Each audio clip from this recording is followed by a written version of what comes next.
Hello, and welcome to yet another ranking list on the QSpoon YouTube channel. Today, as you can tell, we are ranking the presidents of the Fifth French Republic. Now, France has a long history, of quite a long one. It's had revolutions, wars, it's taken fat L's, many fat L's. Um, they've had Napoleon. They make stinky cheese. They make wine and garlic. But today we're ranking the most recent and current republics list of presidents. Starting in 1959, for France to go all the way up to modern day 2024, where Macron is the president. And coming in at number 8 in the ranking is Macron. Now, hold on. The reason Macron is 8 is because he's incumbent. He's the current one. It's a bit unfair to rank him with the other guys that have come before. Because it's not over. For all I know, he could start sending nukes to fucking whoever he wants tomorrow. He might. He probably won't. But it's not impossible. Came president in 2017 and he's still president as of the end of July 2024. Now, he plays up to the grandeur of president very well. He's recruited as interior minister for Holland from the Rothschild Bank. Like Pompidou. That's the pronunciation I'm going with. That probably quite wrong. I don't care. And he created his own political party using the EM initials called En Marche. As you can tell, I'm not French, and the pronunciations of many French words are going to be destroyed. But I have little respect for the French language simply because it's French. He is also quite young to be president, which is quite strange. He embodies the centre-left and centre-right, which makes him popular, as it only leaves the radicals who aren't in his party. And he's undoubtedly a strange human being. His wife, who is 24 years older than him, was a drama teacher at school. And they met when he was 15. She was 39 and married with kids. Oh, he's a victim. Get the Savile police out here. Nino, Nino. And he had to cope with people judging him his whole life. What's even stranger is that the best man at his wedding was born in 1924. That is 53 years older than him. That's mad. And when he was a kid, he would always tell people he'd be president of France one day. So, bit of an egotistical bastard. But not an incorrect bastard. His great-grandfather was from Bristol and abandoned his wife. And this is speculated as to be the reason why the man hates Britain so much. He has put French democracy in a treacherous, awkward state by consuming both moderate left and right-wing voters, leaving the only opposition being extreme radicals, which is bad. And he's recognised as being charismatic and successful, becoming president, as previously mentioned, at only 39. Very Blair-like figure, being a centrist, young, popular, charismatic, successful, but also quite odd. And to top it all off, he's also the co-prince of Andorra, which is mad. Coming in at number 7 is Giscard d'Estaing. D'Estaing is the pronunciation he is getting. If you're French and don't like how I'm pronouncing them, take a little look at this picture of Waterloo. Swivel on it. D'Estaing. Valery Giscard d'Estaing from 1974 to 81. And he was a modernizer. 7th best, but a modernizer. His modernising is less successful than Pompidou's because he embraced a thing called Minitel, which is the French internet. He also betters pensioners, legalised abortion, divorce reforms, and brings in female cabinet ministers. He uses the metro to travel, has dinners with the public, and at one point invites some citizens to the Elysee Palace, which the polls show wasn't popular, as they want a president to be a saviour and a hero kind of figure. He then completely flips his approach to things and goes to be extremely elitist. He goes hunting in Poland and orders the French Air Force to supply him with hunting rifles. When he has state dinners, he moves the seats opposite him, so he doesn't have to look anyone in the eye. Notably, when Thatcher entered the scene in 1979, he wouldn't have her put next to him at dinner because she was merely a head of government and not a head of state like him. She got her own back by making him face portraits of Wellington and Nelson when he came for dinner in Britain. First or second good thing I've ever heard Thatcher do.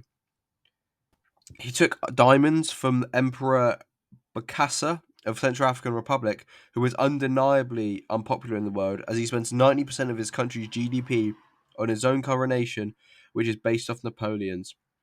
He takes the diamonds, is exposed by press for doing so, and he goes ballistic and says it's a disgrace and people would accuse him of such things. He was also a bad man on the marital front. Supposedly, he had relations with a soft porn star in the 70s. Can't show images of that for obvious reasons. He also used to meet secret lovers at an aptly named hostelry called Le Petit Cocon, which is in English, the little cock.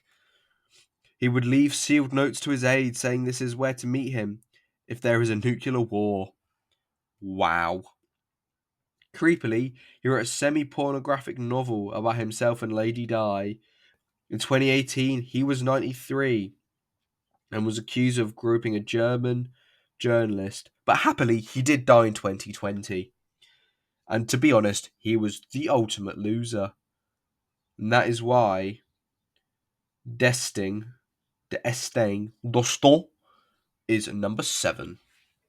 Coming in at number 6, we have Chirac.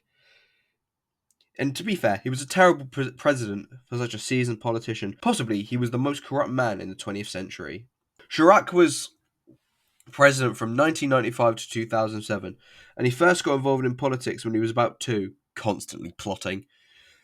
PM twice under Giscard and Mitterrand, mayor of Paris once as well, was a commie as a young man, and he worked for Pompidou and got the nickname Le Bulldozer. He was a very cynical man, corrupt and unpredictable. He changed the constitution, 5 terms instead of 7, also made it easier for the far right to participate in the electoral process. He allowed Jean-Marc Le Pen to become formidable, and people decided it was better to vote for the crook than the fascist in 2002 and stuck with Chirac. One good thing he did, he opposed the invasion of Iraq. He was very critical of British cooking, saying that only Finnish cooking was worse. Get fucked, Finland. He had votes rigged while he was mayor of Paris, as well as only taking job to fuel his national ambitions. Akin to this cunt in France. He paid money to people in his party who held fake jobs, including paying hundreds of thousands of euros on gardening for himself and his own party. He spent 15 million euros a year on food. Supposedly, he needed to win the election in 2002 as it gave him immunity for any corruption and crimes he committed, which is very Julius Caesar inspired and relatable to Silvio Berlusconi. His wife said after he died that she stayed with him despite being treated poorly by him. He went on all these assignments where the chauffeurs named him Mr. 15 Minutes, shower included, which is fantastic, as well as calling him Mr. 3 Minutes, shower included. Overall, he wasn't good at shagging, and that's why he's, sadly, in number 6. Number 5 now with Mitterrand. He wasn't a terrible president, but has to drop down lower because he is a nonce and doesn't care for animal conservation. Francois Mitterrand, from 81 to 95, 19 that is, starts off traditionally conservative and becomes left-wing, the first left-wing president of France. He staged an assassination attempt on himself, which is quite funny. The observatory affair, but fails and gets leaked. De Gaulle refuses to make political capital out of this, as he supposedly fears Mitterrand would one day become president, which obviously became true. A great relationship with Margaret Thatcher, that is, the bitch, says she has eyes of Kelly Geller and the lips of Marilyn Monroe. The only thing Thatcher has is a unisex toilet. Has a thing called the 110 Propositions, which was a wealth tax, increase is minimum wage, nationalism, etc. But he abandoned them in 83-84 and moved back towards the centre. He published fake reports about his health, hiding the fact he had prostate cancer, which killed him. We wiretapped journalists and bizarrely wiretaps the Bond girl Carol Bouquet, don't care, has his 33-year-long relationship with Anna Payangio, a woman he had met when he was in his early 40s and she was 14. Her father played golf with him and introduced him, had a daughter and a son together. That's disgusting. Dies a year after leaving office and orders a last meal of rare endangered bird, which had been forced fed, drowned in Argmnak, roasted, all while Mitterrand wore a napkin over his head because either he was a loony or had fully lost it, or because there was a superstition that God couldn't see you do it as it was a sin. And he held hands with German Chancellor Helmut Kohl, who was similar to Mitterrand in the sense they both lost all dignity in their old ages, with Kohl being imprisoned by his evil nurses on his deathbed. That is the roundup of Mitterrand, who comes into our rankings at 5. Top half now, and we got to go with Sarkozy, just about better than Mitterrand, all because he wasn't a nonce. Was not a better president, though. He wore platform heels because he was self-conscious about his height. Now, I'm 6'7", minimum, so I can see why he would do that. He had 3 wives. I assume not at the same time. I don't know why I read it like that. Including model Carla Bruni. In 2005, as Interior Minister, he says, "I will clean the scum of the streets with a pressure hose." And this happened exactly as 3 boys were electrocuted at a power station. That's rough. Himself as a hard man who is tough as nails, despite wearing these platform heels because he is very small. The first thing he did as when he was president was double his own salary. He was accused of wiretapping as well as taking 50 million euros from the Libyans. Not really much else to him. He was just ambitious and was just a bit odd. And that's why Sarkozy was 4. Coming in at number 3 now, we have Holland. I'm calling him Holland. I'm calling him Holland. Quite high for a boring, drenched man, but he didn't do exactly anything wrong, just didn't do much right. Frankios Holland, 2012 to 2017. He built himself as Mr. Normal. Most people described him as Mr. Flam, or Monsieur Flan, as he's kind of wobbly but doesn't fall apart. Inaugurated during a devastating rainstorm, and was photographed as being an unproposing bloke who looks as though someone has poured a bucket of water over his head. His lowest popularity rating ever was 4%. That's fucking low. Famously photographed on a little moped wearing a tiny, proposing crash helmet. Even better is that he made the driver stop off and buy some croissant. The only thing he really did in this presidency was get wet and look like a lost fool. And that is Francis Hollande, who basically was wet, and that gets him in at number 3. That's how bad the French are at having presidents. Now, I think the next two, I think there's the big boys. We're coming in at number 2, Pompidou. Incredibly close second, most decent man of all of them. It just doesn't have the X factor that number 1 has. Georges Pompidou from 69 to 74. His parents were farmers, and he ended up working for a Rothschild's bank. Recruited by de Gaulle from the bank to work for Anne de Gaulle Foundation. Has huge eyebrows, as you can see. Respected amongst fellow members of this exclusive community with players such as Brezhnev and Denis Healey. Look at the eyebrows on these men. Arguably, looks like a man who may have managed Huddersfield Town in 1927. And here's the actual manager of Huddersfield Town in 1927, if they have one. He was vicariously involved in a sex scandal at the time of his election, as his wife, or a lookalike prostitute, was spotted at a sex party, and then the host was found dead, putting speculation into who may have killed him. Possibly it was Pompidou. For legal reasons, I can't say it was. But if you were to ask Keith Spoon on the street if Pompidou killed the man, I'd say yes. He was the father of high-speed trains, the TGV, as well as the nuclear program. Puts France in a considerably better position than Britain in the 70s, having overtaken Britain in GDP by the early 70s. Related to being the John Major to Thatcher, as he follows a huge character and was considerably less interesting. He said, "Happy people are not noticed in history. I therefore hope historians do not have much to say about my term in office," which we obviously don't, as it ended very abruptly as he died of a rare blood cancer in 1974.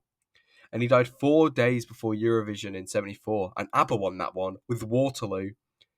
Fucking hell for you Frenchies. But sadly, ABBA didn't dedicate it to him. If I was ABBA, I would have done. Now here we are. Number one. The one we've all been waiting for. This man here, De Gaulle. He was 20th century icon, hero, and he rebrands the French Republic himself.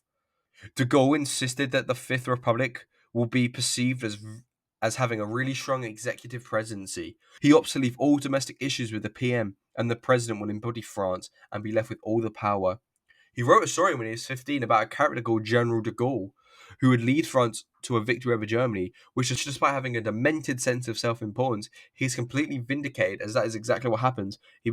This was due to him being the face of resistance in World War II. One of his nicknames was the Great Asparagus, as pictured here, as he was a tall, beaky man. Always spoke of himself in the third person, very much like I, Keith Spoon, and Julius Caesar. In 1958, people accused him of wanting to be a dictator, most notably François Mitterrand, who's already been mentioned, to which he responds, "I'm 67. I am too old to be a dictator. Don't you think I'd have been one by now, if I wanted to be one?" Twice he vetoed Britain's application into the common market, which is probably him just being kind, the dick, for all we did in World War II, fucking carrying your ass.